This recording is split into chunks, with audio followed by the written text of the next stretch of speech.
எத்தனை பிறவியோ இனி உன் முகத்தில் நாம் ஒழிக்க எங்க போய் தேடுவேன் அம்மா பட்ட கடனை நான் அடைக்க.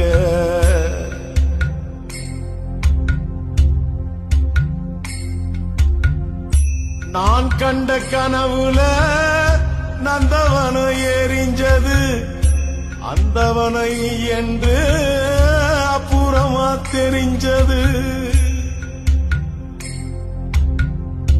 நான் கண்ட கனவுல நந்தவனம் எரிஞ்சது அந்தவன நீ என்று அப்புறமா தெரிஞ்சது. கஷ்டப்பட்ட காலத்திலும் கலகலன்னு சிரிச்ச கண்டாங்கி சேலையில கண்ணீரை தொடச்ச.